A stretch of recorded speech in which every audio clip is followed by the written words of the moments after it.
Welcome to only IAS. स्वागत है आप सभी लोगों का प्रीलिम बूस्टर न्यूज डिस्कशन में। आज 26 सितंबर 2022 है, तो आइए देख लेते हैं कैसे कौन से इंपॉर्टेंट आर्टिकल्स हैं जो आज हमें कवर करने हैं। हमारा फर्स्ट आर्टिकल ग्रुप ऑफ 4 या फिर G4 के बारे में है। आप सभी लोगों को पता है कि 76 सेशन हुआ यूनाइटेड नेशंस जनरल असेंबली का। उसी के पैरेलली G4 कंट्रीज ने अपनी बातचीत को उठाया और ये कहा कि यूनाइटेड नेशंस के सिक्योरिटी काउंसिल में अर्जेंट नीड है रिफॉर्म की। आपको बता दूं कि G4 countries conventionally United Nations की परमानेंट सीट की डिमांड करते रहे हैं कलेक्टिवली। G4 कंट्रीज को 2005 में बनाया गया था। ये ग्रुप प्राइमरली फोकस्ड है यूनाइटेड नेशन सिक्योरिटी काउंसिल में रिफॉर्म्स को लेकर और चारों मेंबरशिप्स जो चारों देश हैं उनकी परमानेंट मेंबरशिप को लेकर। इसमें शामिल चारों देश एक दूसरे की परमानेंट मेंबरशिप की दावेदारी को सपोर्ट करते हैं। इसमें 4 देश जो शामिल हैं 2000 इंडिया ऑब्वियसली रहेगा, जर्मनी, ब्राजील और जापान। पूछ लिया जाए कि G4 में कौन से देश हैं तो आपको नाम पता हो, इंडिया, जर्मनी, ब्राजील और जापान। इसका एक काउंटर ग्रुप है जो इनकी मेंबरशिप का विरोध करता है, that is uniting for consensus group, UFC group. इसे पॉपुलरली कॉफी क्लब के नाम से पुकारा जाता है। ये इनफॉर्मल क्लब है, ऐसा नहीं कि इनका कोई सेक्रेटेरिएट है, कोई संस्थागत स्वरूप है, ऐसी कोई बात नहीं है। ये ग्रुप काफ़ी पहले बन गया था, 1990s के समय में ये ग्रुप बना था। इनका ये कहना था कि अगर परमानेंट सीट्स में किसी प्रकार का एक्सपेंशन होना है तो उसके लिए एक पूरा कंसेंसस चाहिए होगा। कुल मिला के ये चाहते ही नहीं कि परमानेंट सीट्स में किसी प्रकार का एक्सपेंशन हो।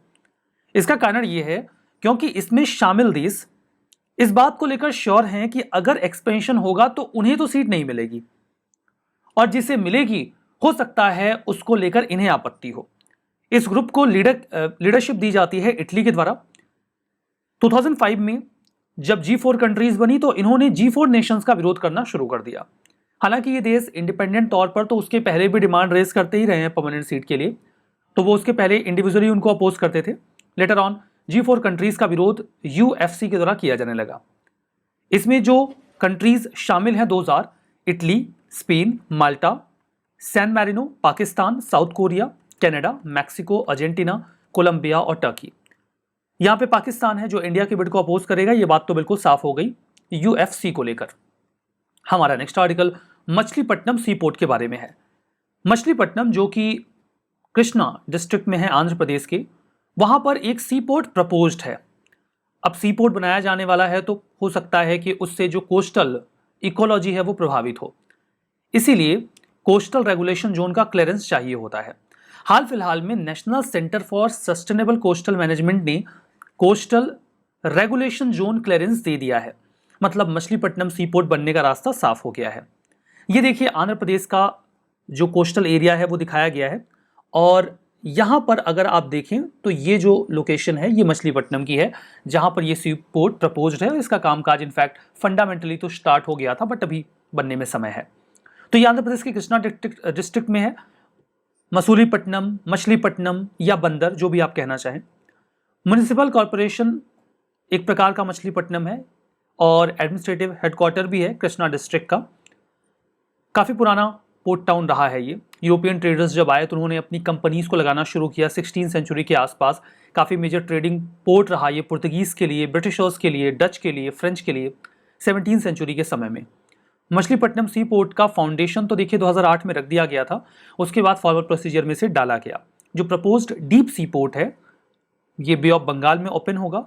65 किलोमीटर की दूरी पर है ये जो विजयवाड़ा ट्रेडिंग हब है आंध्र प्रदेश का, वहाँ से।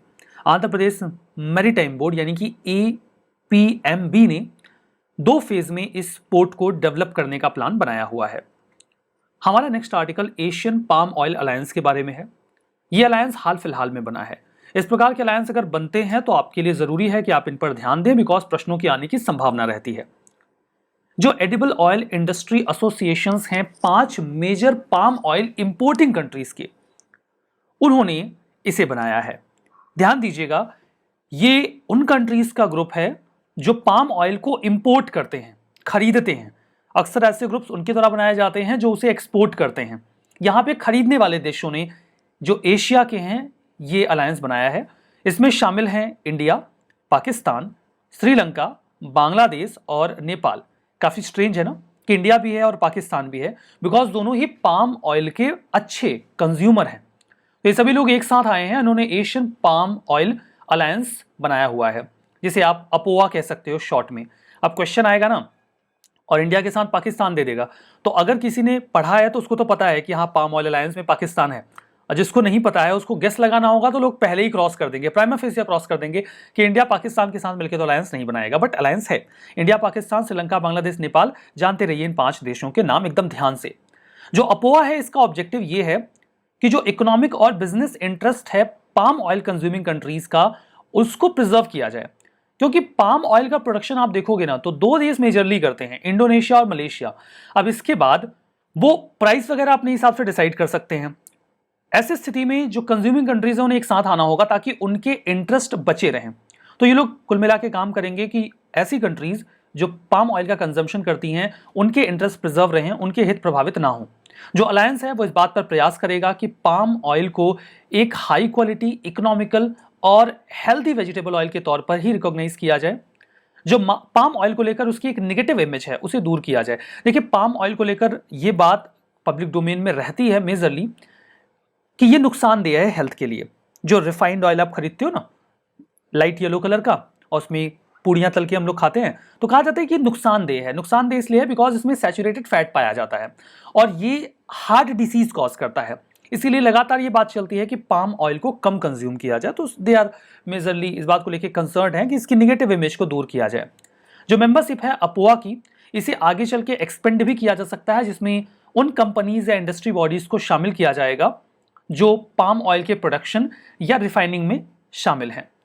पाम ऑयल वर्तमान में दुनिया में सबसे ज्यादा कंज्यूम किया जाने वाला वेजिटेबल ऑयल है। इसका इस्तेमाल केवल कंजम्पशन पर्पस से नहीं किया जाता, बल्कि डिटर्जेंट, प्लास्टिक, कॉस्मेटिक्स और बायोफ्यूल के तौर पे भी जो पाम ऑयल है उसे इस्तेमाल किया जा सकता है। इंडोनेशिया और मलेशिया, जैसा कि मैंने आपको बताया, ये दुनिया के 2 ऐसे देश हैं जो लगभग 90% पाम ऑयल का प्रोडक्शन करते हैं। इंडोनेशिया सबसे बड़ी क्वांटिटी में प्रोडक्शन करता है, दैट इज 45 मिलियन टन। इनका प्रोडक्शन 2021 का था, वी कैन एस्टिमेट। जो टॉप कंज्यूमर्स हैं वो हैं इंडिया, चाइना और यूरोपियन यूनियन। इंडिया का जो एनुअल इंपोर्ट है एडिबल ऑयल का, केवल पाम ऑयल की बात नहीं कर रहे हैं, सभी एडिबल ऑयल की बात कर रहे हैं, वो 13 से 14 मिलियन टन का है।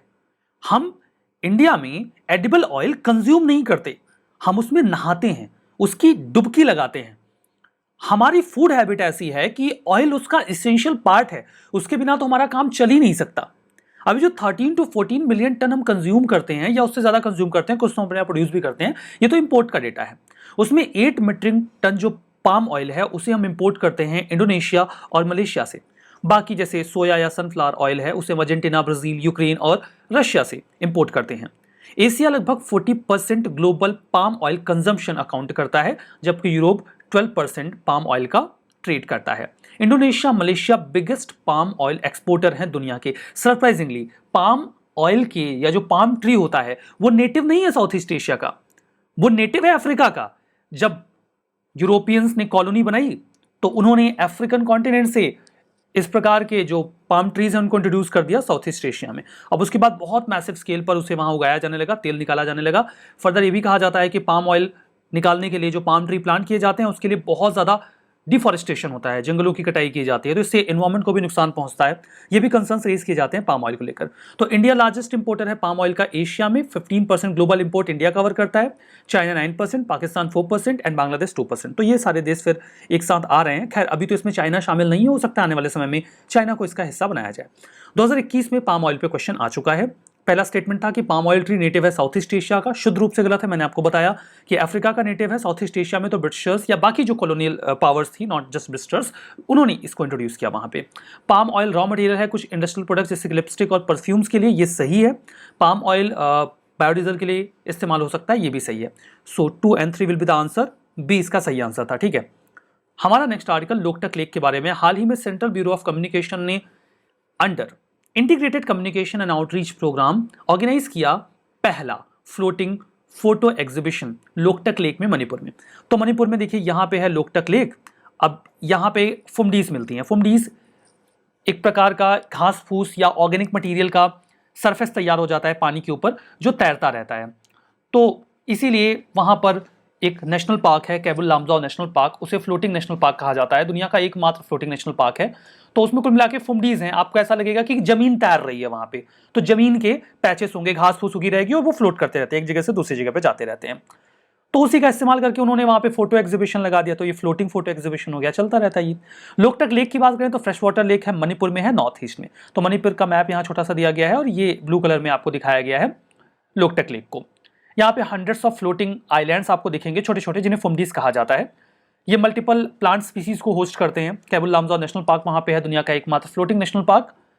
लास्ट नेचुरल रिफ्यूज है ये संघाई डियर का, जो कि स्टेट एनिमल भी है मणिपुर का।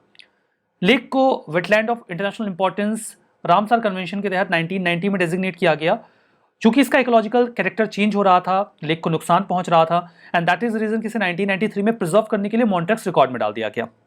अंडर रामसर कन्वेंशन किसी वेटलैंड को अगर मॉन्ट्रेक्स रिकॉर्ड में डाल दिया गया, मतलब उसे बचाने की कोशिश करेंगे। लोकटक डे को ऑब्जर्व किया जाता है 15 अक्टूबर को, उसके आसपास के रीजन में। हमारा next article special assistance to states for capital investment 2022-23 के बारे में है।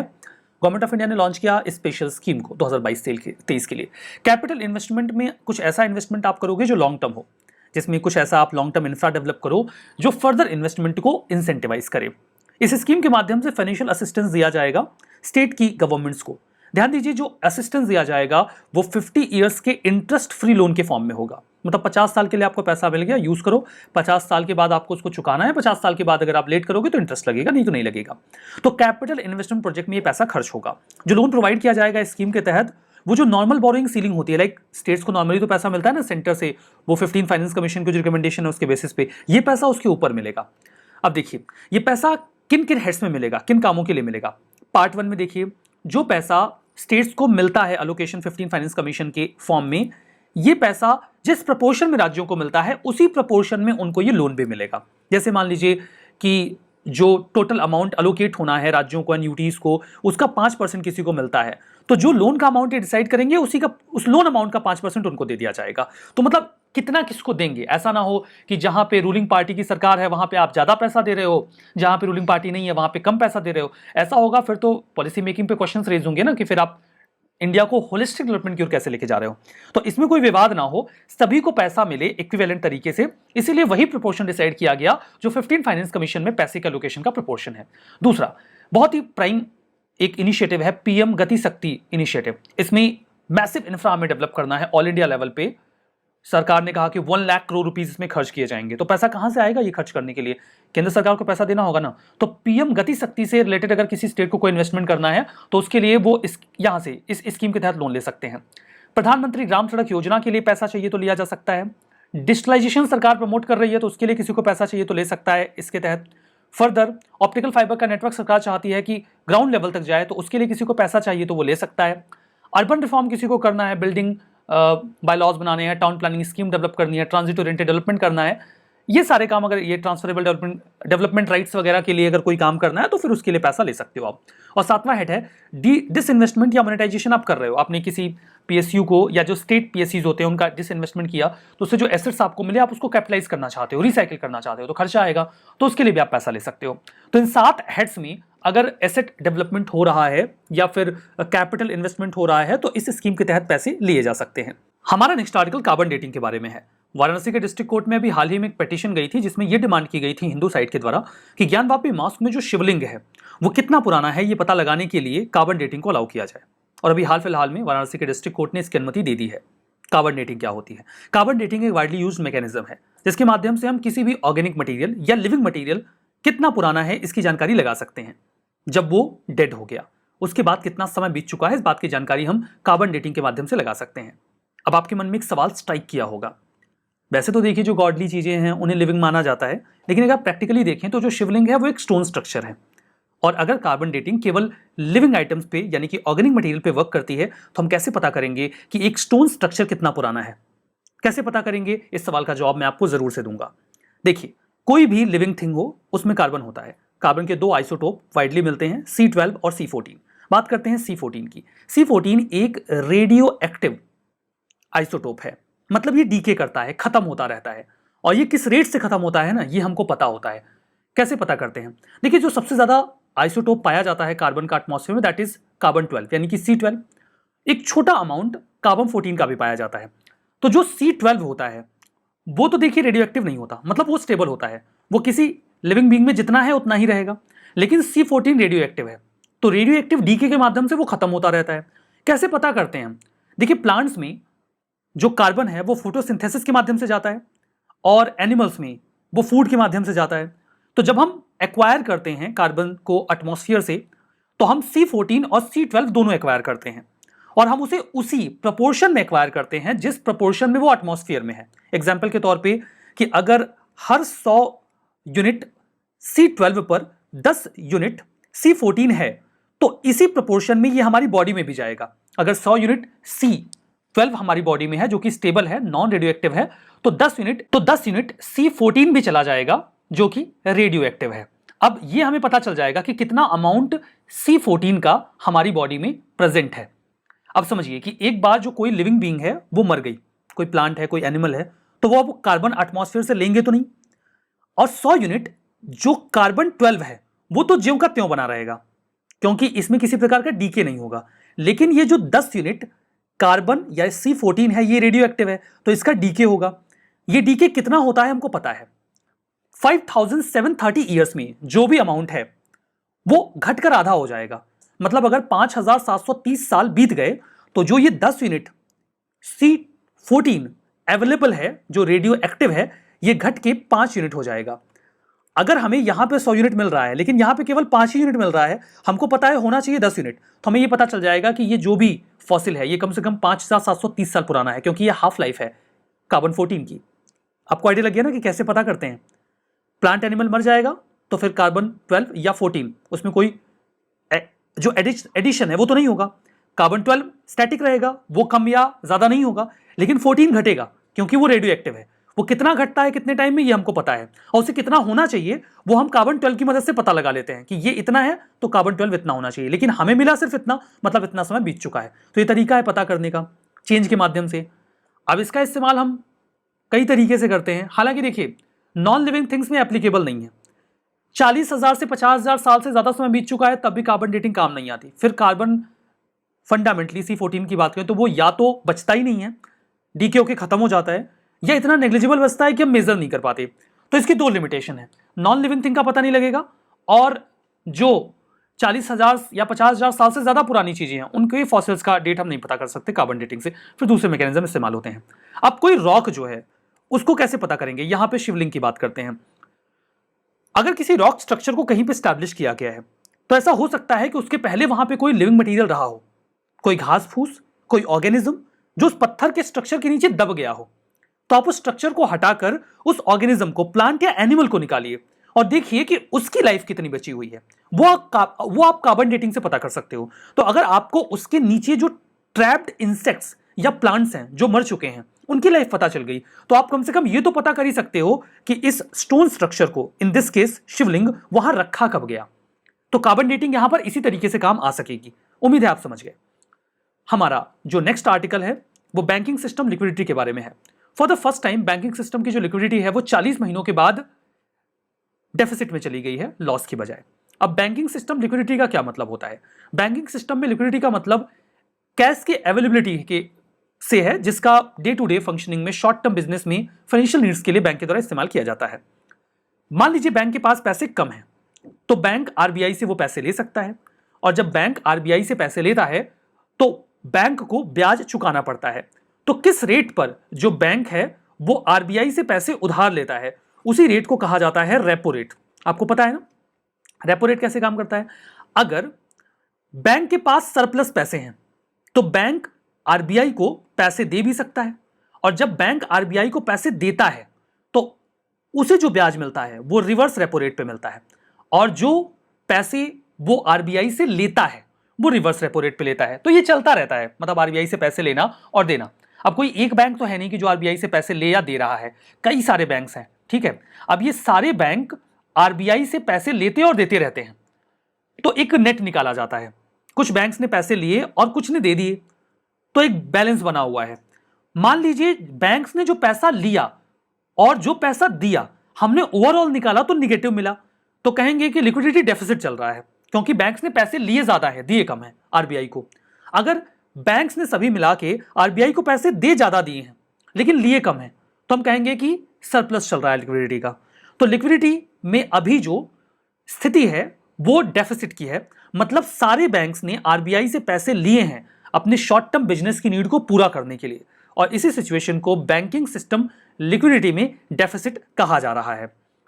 तो एलएफ में वही होता है, रिवर्स रेपो रेट और रेपो रेट के माध्यम से बैंक और आरबीआई के बीच में लेन देन, जो मैंने आपको बताया। अब ऐसा हो क्यों रहा है? क्योंकि टैक्स का आउटफ्लो है, मतलब अपना टैक्स पे करने के लिए एडवांस में जो बिजनेसेस हैं वो पैसा निकाल रहे हैं बैंक में, तो बैंक में से पैसा जमा नहीं हो रहा है लेकिन निकल रहा है।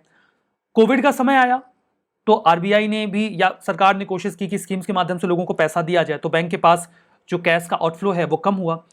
यूएस डॉलर के मामले में रुपए गिर रहा है, तो रुपए को मजबूत करने का तरीका यह है कि रुपए को मार्केट से निकाला जाए।